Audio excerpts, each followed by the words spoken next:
Hello વિદ્યાર્થી મિત્રો, હું તમારું માનવ ક્લાસીસમાં ફરી હાર્દિક સ્વાગત કરું છું. ધોરણ 8 માટે સમાજના આપણે પાઠ 15 ભારતીય બંધારણ લાવી રહ્યા છીએ. જો તમારે અમારી ચેનલ સાથે જોડાયેલા ન હોય તો ફટાફટ સબસ્ક્રાઇબ અને લાઈક કરવું ફરજિયાત છે, જેથી જલ્દી કરી દેવો, જેથી તમને અમારા વિડીયો બધા મળી રહે.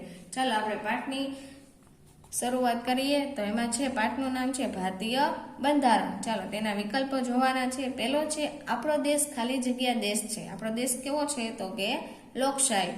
કયા દેશનું બંધારણ વિશ્વનું સૌથી મોટું લેખિત બંધારણ છે? તો કે કયા દેશનું છે? જે આપણા જ છે, ભારત દેશનું. બંધારણ ઘડતરની પ્રક્રિયા માટે વિવિધ વિષયોને સાંકળતી કેટલી સમિતિઓની રચના કરવામાં આવી હતી? તો કેટલી હતી? તો કે 23. ચલો, બંધારણ સભાએ બંધારણ ઘડવાની કામગીરી પૂર્ણ કરવા કુલ કેટલી બેઠકો કરી હતી? કેટલી બેઠકો? તો કે 166. બંધારણ ઘડતરની પ્રક્રિયા સાથે કઈ બાબત બંધ બેસતી નથી? તો કઈ નથી? તો કે 26 જાન્યુઆરી 1949ના રોજ બંધારણ તૈયાર થયું હતું. ચાલો નેક્સ્ટ જોશું છઠ્ઠો વિકલ્પ. કાયદાની દ્રષ્ટિએ કયા બધા નાગરિકો સમાનતાનો હક? નાગરિકોને અભિવ્યક્તિની છૂટછાટ. તો કે એમાં શું આવશે?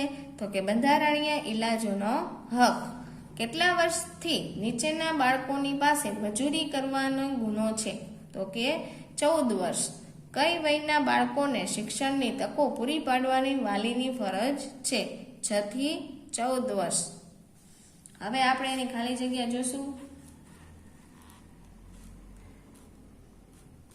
ચાલો, પહેલી ખાલી જગ્યા છે, ખાલી જગ્યા દેશનો મૂળભૂત દસ્તાવેજ છે. તો કે બંધારણ. બંધારણ ઘડવા માટે રચવામાં આવેલી સભાને ખાલી જગ્યા કહેવામાં આવે છે. બંધારણ સભા. બંધારણ સભામાં કુલ ખાલી જગ્યા સભ્યો હતા. કેટલા સભ્યો? તો કે 389. જો આ ખાલી જગ્યા તમને MCQમાં પણ પૂછી શકે, જેથી તમારે સરખી વાંચવી ખાસ કરીને. બંધારણ સભાના અધ્યક્ષ ખાલી જગ્યા હતા? તો કે ડોક્ટર રાજેન્દ્ર પ્રસાદ. દર વર્ષે ખાલી જગ્યા દિવસને બંધારણ દિવસ તરીકે ઉજવવામાં આવે છે. તો કયો? તો કે 26 નવેમ્બર. બંધારણની શરૂઆત ખાલી જગ્યાથી થાય છે. કેનાથી થાય? તો કે આમુખથી. બંધારણમાં ખાલી જગ્યા શાસન વ્યવસ્થાની જોગવાઈ કરવામાં આવી. શેની જોગવાઈ? લોકશાહીની. ધાર્મિક દ્રષ્ટિએ ભારત એક ખાલી જગ્યા દેશ છે. કેવો દેશ છે? તો કે બિન સાંપ્રદાયિક દેશ છે. જો આ બધી ખાલી જગ્યા રહી ને, ખરા ખોટામાં, વિકલ્પમાં, ગમે એમાં આવી શકે, તેથી તમારે ખાસ વાંચી લેવી. ચાલો, પાછળ પણ છે ખાલી જગ્યા. ચાલો, 9મી ખાલી જગ્યા જોશું. દેશનું બંધારણ નાગરિકોને ખાલી જગ્યાના મૂળભૂત હકો અને ફરજોની પ્રતીતિ કરાવે છે. તો કે કયું છે? તો કે લોકશાહી. ભારતના નાગરિકોને ખાલી જગ્યા મૂળભૂત હકો આપવામાં આવ્યા છે. તો શેના હકો? કેટલા હકો છે? તો કે 6. ખાલી જગ્યાના હકને લીધે નાગરિક સરકાર સામે વિરોધ રજૂ કરી શકે છે. શેના? સ્વતંત્રતા. આપણે આપણા હક જેટલું જ મહત્વ આપણે ખાલી જગ્યાને આપવું જોઈએ. શેને? તો કે ફરજને. ચાલો નેક્સ્ટ છે ખરા ખોટા. તેમાં પહેલું ખરું ખોટું છે, દરેક સ્વતંત્ર રાષ્ટ્રને પોતાનું બંધારણ હોય છે. તો કે સાચું. બંધારણ ઘડતી વખતે અન્ય દેશોના બંધારણોનો અભ્યાસ કરવામાં આવ્યો હતો. સાચું. પ્રજાની સત્તા કે ચલણવાળું, પ્રજાના વહીવટવાળું શાસન એટલે લોકશાહી. સાચું. ધર્મ નિરપેક્ષ દેશ એટલે સાંપ્રદાયિક દેશ. તો કે ખોટું. ભારતના દરેક નાગરિકને પોતાનો ધર્મ પાળવાની છૂટ આપવામાં આવી છે. સાચું. ભારત પ્રજાસત્તાક રાષ્ટ્ર છે. કેવો? તો કે સાચું. હકો અને ફરજો એક સિક્કાની 2 બાજુઓ હોય છે. તો એમાં આવશે સાચું. દેશનું રક્ષણ કરવાની અને સેવા બજાવવાની હાકલ થતા તેમ કરવાની દરેક નાગરિકની ફરજ. તો કે સાચું. ચાલો, આ હતા ખરા ખોટા. હવે આપણે જોશું એના નાના પ્રશ્ન, એટલે કે એક વાક્યના પ્રશ્ન. ચાલો, પહેલો પ્રશ્ન છે બંધારણનો અર્થ જણાવો. તો કે એમાં શું આવે? કોઈ પણ દેશનું શાસન ચલાવવા માટે ઘડવામાં આવેલા નિયમો, વ્યવસ્થિત સંગ્રહને દેશનું બંધારણ કહેવામાં આવે છે. તો કે જો શાસન ચલાવવું હોય તો એના માટે શું કરવું પડે? એના નિયમો, વ્યવસ્થિત સંગ્રહને દેશનું બંધારણ કરવું જોઈએ. ચલો, ભારતનું બંધારણ ક્યારે અમલમાં આવ્યું? ક્યારે આવ્યું હતું? તો કે 26 જાન્યુઆરી 1950ના રોજ અમલમાં આવ્યું. બંધારણ દિવસની ઉજવણી કેવી રીતે કરવામાં આવે છે? તો કે બંધારણ દિવસની ઉજવણી પૂર્વ સંધ્યાએ દિલ્હીમાં સંસદ ભવન અને રાષ્ટ્રીય ભવનને રંગબેરંગી રોશનીથી શણગારવામાં આવે છે. પછી લોકશાહી એટલે શું? લોકશાહી એટલે લોકોનું, લોકો દ્વારા અને લોકો માટે શાસન ચાલતું. પછી 5મો પ્રશ્ન છે, ભારતમાં સામાન્ય રીતે દર 5 વર્ષે ચૂંટણી યોજાય છે, જે કેવા પ્રકારની શાસન પદ્ધતિ દર્શાવે છે? તો કે ભારતમાં સામાન્ય રીતે દર 5 વર્ષે થતી ચૂંટણી લોકશાહી શાસન પદ્ધતિ દર્શાવે છે. કેવી? તો કે લોકશાહી શાસન. બિન સાંપ્રદાયિક દેશ એટલે શું? તો કે બિન સાંપ્રદાયિક દેશ એટલે જે દેશનું શાસન કોઈ સંપ્રદાયની કે ધર્મની માન્યતાના આધારે ન ચાલે તેવો દેશ. આવા દેશમાં સંપ્રદાયને આધારે એક કે બીજા નાગરિક વચ્ચે ભેદભાવ કે પક્ષપાત રખાતો ન હતો. જો આ લખેલું છે, જોઈ લેજો, પછી ભૂલાઈ જાય નહીં લખવામાં. પછી પ્રજાસત્તાકનો અર્થ શું થાય? તો કે પ્રજાસત્તાક એટલે કે પ્રજા અથવા તમે લોકો પણ લખી શકો, લોકોના હાથમાં સત્તા હોય તેવું રાષ્ટ્ર. ચલો 7 પ્રશ્ન કમ્પ્લીટ થઈ ગયા. હવે આપણે 8મો પ્રશ્ન જોશું. મૂળભૂત હકો શાથી જરૂરી છે? તો કે રાષ્ટ્રની સ્થિરતા, વ્યક્તિ સ્વતંત્રતાના રક્ષણ અર્થે મૂળભૂત હકો જરૂરી છે. સ્ત્રી કરતાં પુરુષોને વધારે ચડિયાતો ગણવામાં આવે ત્યારે કયા હકનું હનન થયું કહેવાય? તો કે કયા હકનું? તો કે સમાનતાના હકનું હનન થયું કહેવાય. ગુજરાતનો નાગરિક જમ્મુ કાશ્મીર જઈને વસવાટ કરી શકે જે કયો હક મળ્યો છે તે દર્શાવે છે? તો કે સ્વતંત્રતા હકને લીધે જમ્મુ કાશ્મીરમાં જઈને વસવાટ કરી શકે છે. ચાલો, આ હતા નાના પ્રશ્ન. હવે આપણે એને જોશું ટૂંકમાં ઉત્તર. પહેલો પ્રશ્ન છે, સ્વતંત્રતા બાદ બંધારણ ઘડવાની જરૂરિયાત કેમ પડી?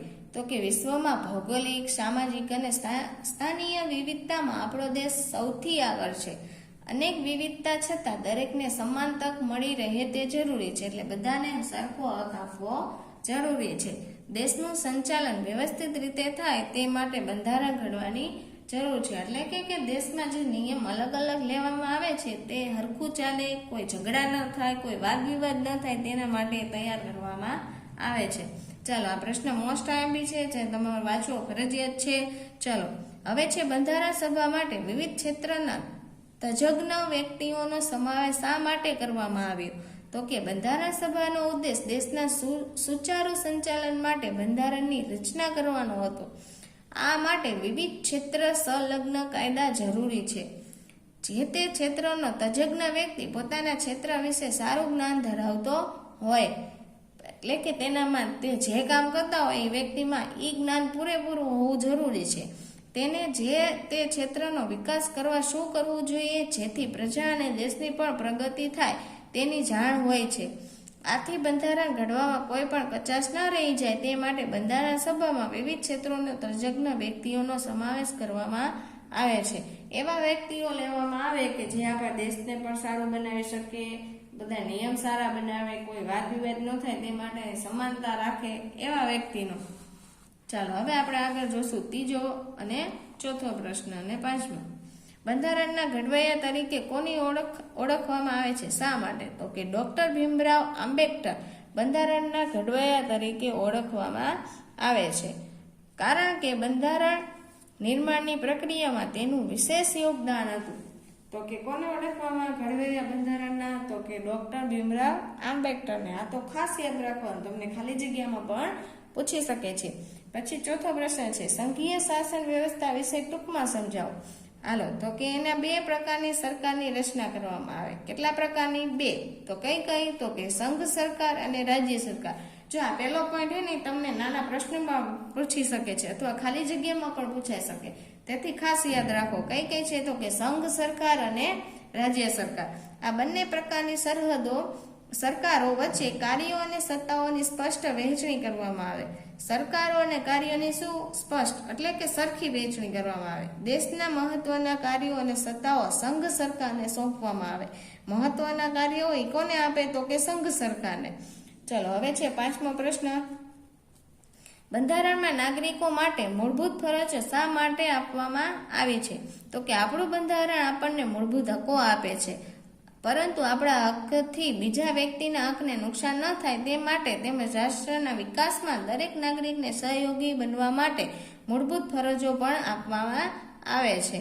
એ આપે તો ખરા જ, પણ એના માટે કુછ નિયમ પણ બનાવેલા હોય છે જે આપણે ભંગ કરવાના નથી, તેને પાલન કરીને આગળ જવાનું છે. બસ, શાળા, જાહેર શૌચાલય જેવા જાહેર સ્થળોનું રક્ષણ કરવું એ નાગરિક માટે કેમ જરૂરી છે? તો કે આપણી શું છે? રાષ્ટ્રીય સંપત્તિ છે, તેના માટે એનું જતન કરવું જોઈએ આપણે. જો પાછળ આપેલા છે બે મુદ્દા, એમાં તો શું કીધેલું? એમાં બીજા મુદ્દામાં જે માટે સરકાર નાગરિકો દ્વારા મળેલ કરમાંથી નાણાં ખર્ચે છે, જો આ બધી જાહેર બાબતોનું જતન કરવામાં ન આવે તો સરવાળે નાગરિકને જ નુકસાન થાય, માટે તેમનું રક્ષણ કરવું તે નાગરિક માટે જરૂરી છે. જો તમે આ બધી વસ્તુ બસની જગ્યાએ તમને વાત કરી એનું તમારે યોગ્ય રીતે જતન કરવું જરૂરી, કેમ કે તમારા માટે જ છે. જો તમે જેનું પાલન ન કરો તો બીજા ક્યાંથી કરી શકે એવું કહેવામાં આવે છે. ચલો, હવે મુદ્દાસર પ્રશ્ન છે. મુદ્દાસર જોઈએ આપણે. પહેલો પ્રશ્ન શું કહે છે? કોઈ પણ બે મૂળભૂત હકો વિશે વિસ્તારથી લખો. તો કે મૂળભૂત હકો તો કે કયા કયા હતા? તો કે સ્વતંત્રતાનો હક, અને આપણે લખેલું છે અહીંયા સાંસ્કૃતિક અને શૈક્ષણિકનો હક. જો આ પ્રશ્ન પણ પૂછાઈ શકે, જેથી વાંચવું જરૂરી છે. દેશના દરેક નાગરિકને પોતાના વિચારો અભિવ્યક્તિ કરવાની સ્વતંત્રતા આપવામાં આવી છે, એટલે કે દરેક નાગરિકને પોતાનો હક છે પોતાના વિચારો વ્યક્ત કરવાનો, પોતાની રીતે જિંદગી જીવવાનો, હરવા ફરવાનો વગેરેનો. જો અહીં આપેલું છે નાગરિકને સમગ્ર દેશમાં હરવા ફરવા, વસવાટ કરવાની, વ્યવસાય કરવાની, પોતાનો ધર્મ પાળવાની અલગ અલગ બધાના હક છે. સાંસ્કૃતિક અને શૈક્ષણિક હક તો એમાં છે પોતાની ભાષા, બોલી, પ્રણાલિકાઓ, આદર્શો, મૂલ્યો વગેરે ધરાવવાની, જાળવણી રાખવાની અને તેનો વિકાસ કરવાની સ્વતંત્રતા આપવામાં આવી છે. દેશના દરેક નાગરિકને કોઈ પણ જાતના ભેદભાવ પણ શિક્ષણ મેળવવાનો હક છે. પછી તે કોઈ પણ ધર્મ, જ્ઞાતિ કે લિંગનો હોય, એટલે કે દરેક ધર્મના લોકોને પોતાની બોલી, આદર્શો, ભાષા વગેરે એ પાડી શકે છે, એટલે કે બોલી શકે છે. પછી ધર્મ, જ્ઞાતિ જે હોય તે લોકોને શિક્ષા મેળવવાનો પણ પૂરેપૂરો અધિકાર છે. ચલો, નીચેનો પ્રશ્ન છે એ પણ બહુ મોસ્ટ આઈએમપી છે, જે પૂછાય છે પરીક્ષામાં, એ તો તમારે ખાસ કરી જ લેવો ફરજિયાત માટે. ચલો, એમાંથી જો તમને કીધું છે અંશમાં તમે 8 પોઈન્ટ લખી શકો છો. એમાં તમને ઘણા બધા આપેલા છે.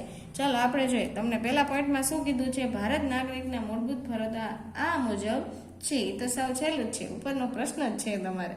ચલો, નીચેથી જોઈએ.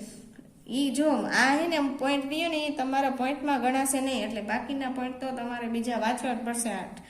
ચલો, સંવિધાનને વફાદાર રહેવાની અને તેના આદર્શો તથા સંસ્થાઓનો, રાષ્ટ્રધ્વજનો અને રાષ્ટ્રીય ગીતનો આદર કરવાની ફરજ.